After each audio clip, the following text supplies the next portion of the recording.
ಈಗಾಗಲೇ ನಾವು ಬ್ರಾಕೊಲಿನಲ್ಲಿ ವಾಂಗಿಬಾತ್ ಹೇಗೆ ಮಾಡೋದು ಅಂತ ತೋರಿಸಿದ್ದೀನಿ. ಇವತ್ತು ಬಹಳನೇ ಸುಲಭವಾಗಿ ಒಂದು 5 ನಿಮಿಷಕ್ಕೆ ಮಾಡುವಂಥ ಒಂದು ಸರಳವಾದ ಪಲ್ಯನ ಬ್ರಾಕೊಲಿ ಹಾಗೆ ಕ್ಯಾರೆಟ್ ಹಾಕಿ ಮಾಡೋದು ಹೇಗೆ ಅಂತ ತೋರಿಸ್ತಾ ಇದ್ದೀನಿ. ಈ ಬ್ರಾಕೊಲಿ ಕ್ಯಾರೆಟ್ ಪಲ್ಯಕ್ಕೆ ಬೇಕಾಗಿರುವಂಥ ಸಾಮಗ್ರಿಗಳು ಈಗಿಲ್ಲಿ ಒಂದು ಬ್ರಾಕೊಲಿ 2 ಕ್ಯಾರೆಟನ್ನು ಉಪಯೋಗಿಸ್ತಾ ಇದ್ದೀನಿ. ಮೊದಲು ಕ್ಯಾರೆಟನ್ನು ಚೆನ್ನಾಗಿ ತೊಳ್ಕೊಂಡು ಸಿಪ್ಪೆ ತೆಗೆದು ತುರಿದಿಟ್ಕೊಳ್ಳೋಣ. ಇದನ್ನು ಆಮೇಲೆ ಹೆಚ್ಕೊಳ್ಳೋಣ. ಮೊದಲು ಸಿಪ್ಪೆ ತೆಕ್ಕೊಂಡ್ಬಿಟ್ಟು ತುರಿದಿಟ್ಕೊಳ್ಳಿ. ಇದನ್ನು ಅದಕ್ಕೇನು ಸಣ್ಣ ತುರಿನೇ ಆಗಬೇಕಂತಿಲ್ಲ, ಸ್ವಲ್ಪ ದೊಡ್ಡ ದೊಡ್ಡದಾಗಿ ಇರುವಂಥ ತುರಿ ಮಣೆಯಲ್ಲಿ ಬೇಕಾದ್ರೂ ನೀವು ತುರ್ಕೋಬೋದು. 250 ml ಕಪ್ನಲ್ಲಿ ನಾವು ಅಳ್ಕೋತೀವಿ ಅಂದರೆ ತುರಿ 1 ಕಪ್ನಷ್ಟಿದೆ.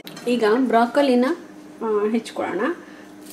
ಮೊದಲು ಈ ಥರ ದೊಡ್ಡ ದೊಡ್ಡ ಹೂವುಗಳನ್ನು ಈ ಥರನೇ ಫಸ್ಟು ತೆಗೆದುಬಿಟ್ಟು ತೊಳ್ಕೊಂಡ್ಬಿಡೋಣ ಮೊದಲು. ಏಕೆಂದರೆ ಹೆಚ್ಚಾದ್ಮೇಲೆ ತೊಳೆದ್ರೆ ಈ ಹೂಗಳನ್ನು ಕಟ್ ಮಾಡಿಬಿಡೋದ್ರಿಂದ ಸ್ವಲ್ಪ ತೊಳೆಯೋಕೆ ಕಷ್ಟ ಆಗುತ್ತೆ. ದೊಡ್ಡ ದೊಡ್ಡದಾಗಿಯೇ ಒಂದು ಪಾತ್ರೆಗೆ ಹಾಕ್ಕೊಂಡು ಚೆನ್ನಾಗಿ ತೊಳ್ಕೊಳ್ಳೋಣ. ತಗೋಬೇಕಾದ್ರೆ ನೋಡಿ ತಗೊಳ್ಳಿ.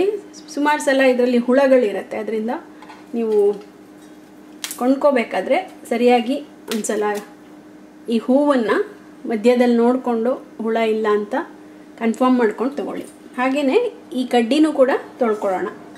ಈ ಬ್ರಾಕೊಲಿ ಕಡ್ಡಿಗಳನ್ನು ಮೊದಲು ಈ ನಾರು ಥರ ಬರುತ್ತೆ, ಅದನ್ನು ತೆಗ್ಕೊಂಬಿಡಿ. ಇಲ್ಲಾಂದರೆ ಎಳೆದಾಗಿದ್ದರೆ ನೀವು ಅದ್ರ ಸಮೇತ ಹಾಕ್ಕೋಬೋದು. ಇಲ್ಲ ಅಂತಂದರೆ ಈ ಥರ ಚೂರು ತುದಿನ ಹಿಂಗೆ ಮಾಡಿದ್ರೆ ಇದು ಆರಾಮಾಗಿ ತೆಗೆದು ಬಿಡ್ಬೋದು. ಈ ಥರ ಇದನ್ನು ತೆಗೆದು ಮೊದಲು ರೆಡಿ ಮಾಡಿ ಇಟ್ಕೊಳ್ಳೋಣ.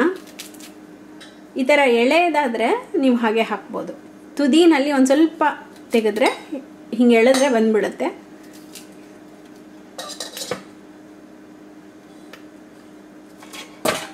ಹಾಗೆ ಈ ಕಡ್ಡಿಯಿಂದನೂ ಅಷ್ಟೇ ತುದಿನ ಈ ಥರ ಕಟ್ ಮಾಡ್ಕೊಂಬಿಟ್ಟು ಕಡ್ಡಿ ಇರುತ್ತಲ್ಲ ಅದರಿಂದನೂ ಈ ಥರ ನಾರನ್ನು ಬಿಡಿಸಿಟ್ಕೊಳ್ಳಿ. ಇಲ್ಲಾಂದರೆ ಇದು ಬೇಯೋದು ಒಂದು ಸ್ವಲ್ಪ ಕಷ್ಟ, ಮತ್ತು ಬಾಯಿಗೆ ಸಿಕ್ಕತ್ತೆ. ಅದರಿಂದ ಇದನ್ನು ನೀವು ಈ ಥರ ತೆಗೆದಿಟ್ಕೊಂಡು ಮಾಡಿಕೊಂಡ್ರೆ ಚೆನ್ನಾಗಿ ಬೇಯುತ್ತೆ. ಈಗ ಇದನ್ನು ಸಣ್ಣದಾಗಿ ಹೆಚ್ಕೊಳ್ಳಿ. ದೊಡ್ಡ ಕಡ್ಡಿಗಳಾದರೆ ಮಧ್ಯಕ್ಕೆ ಸಲ ಕಟ್ ಮಾಡಿಕೊಂಡು ಈ ಥರ ಮಾಡ್ಕೊಳ್ಳಿ. ಹಾಗೆ ಈ ಸ್ಟೆಮ್ಮನ್ನು ಕೂಡ ಸಣ್ಣದಾಗಿ ಹೆಚ್ಕೊಳ್ಳಿ. ಈ ಥರ ನೀವು ಇದಕ್ಕೆ ಈರುಳ್ಳಿ ಬೆಳ್ಳುಳ್ಳಿ ಬೇಕಾದರೆ ಸಣ್ಣದಾಗಿ ಹೆಚ್ಚು ಹಾಕ್ಕೋಬೋದು. ಒಂದು ಸ್ವಲ್ಪ ಈರುಳ್ಳಿ ಬೆಳ್ಳುಳ್ಳಿ ಸ್ವಲ್ಪ ಕಡಿಮೆ ಉಪಯೋಗಿಸ್ಕೊಳ್ಳೋದ್ರಿಂದ ಇದಕ್ಕೇನು ಹಾಕ್ತಾಯಿಲ್ಲ.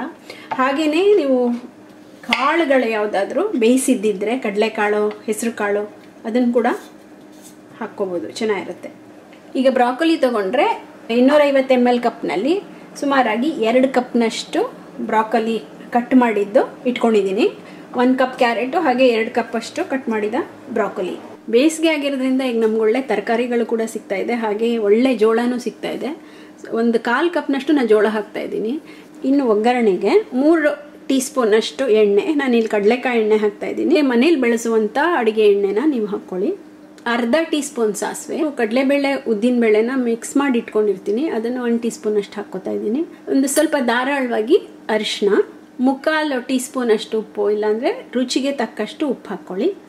1 ಎಸಳು ಕರಿಬೇವು, 2 ಹಸಿಮೆಣಸಿನ್ಕಾಯಿ, ಇದು ತುಂಬ ಖಾರ ಇರೋದ್ರಿಂದ 2 ಹಾಕ್ತಾಯಿದ್ದೀನಿ. ಹಸಿಮೆಣಸಿನ್ಕಾಯಿ ಎಷ್ಟು ಬೇಕೋ ಅಷ್ಟು ನೋಡಿ ಹಾಕ್ಕೊಳ್ಳಿ.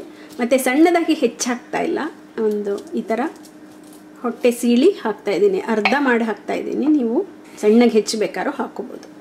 ಸಣ್ಣಗೆ ಹೆಚ್ಕೊಂಡಿರುವಂಥ ಕೊತ್ತಂಬರಿ ಸೊಪ್ಪು, 2ರಿಂದ 3 ಟೇಬಲ್ ಸ್ಪೂನ್ನಷ್ಟು ತೆಂಗಿನಕಾಯಿ ತುರಿ, ಇದು ನೀವು ಬೇಕಾದರೆ ಹಾಕ್ಕೊಳ್ಳಿ, ಇಲ್ಲಾಂದರೆ ಬೇಡ.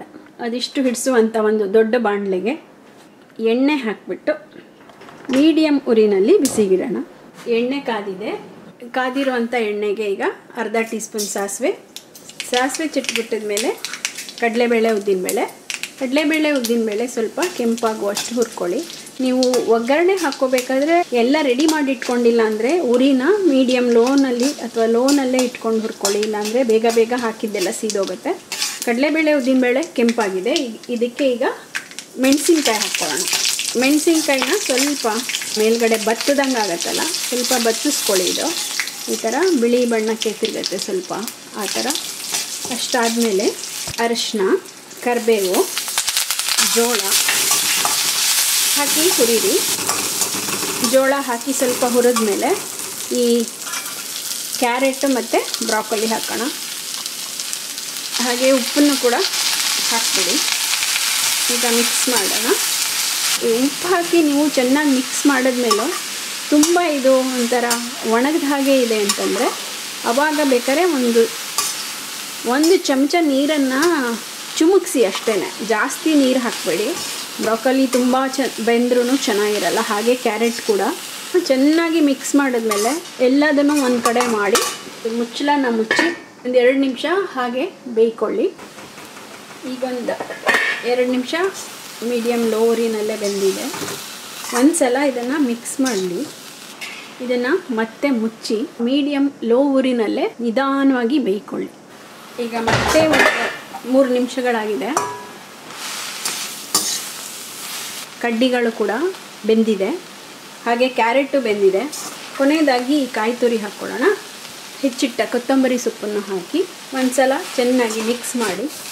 ಫ್ರೋಝನ್ ಕಾಯಿ ತುರಿ ಹಾಕೋದಾದರೆ ಅದನ್ನು ಸ್ವಲ್ಪ ಬೇಗನೆ ಹಾಕ್ಬಿಡಿ, ಬೇಕಾದ್ರೆ ತರಕಾರಿ ಜೊತೆನೇ ಹಾಕಿದ್ರೂ ಆಗುತ್ತೆ. ನೀವು ನೀರು ಹಾಕಿ ಇನ್ನು ನೀರಿನ ಪಸೆ ಇಲ್ಲೇ ಇದ್ದರೆ ಅದು ಹಿಂಗ ತನಕ ನೀವು ಹೈ ಉರಿನಲ್ಲಿಟ್ಟು ಈ ಥರ ಮಿಕ್ಸ್ ಮಾಡ್ತಾಯಿರಿ.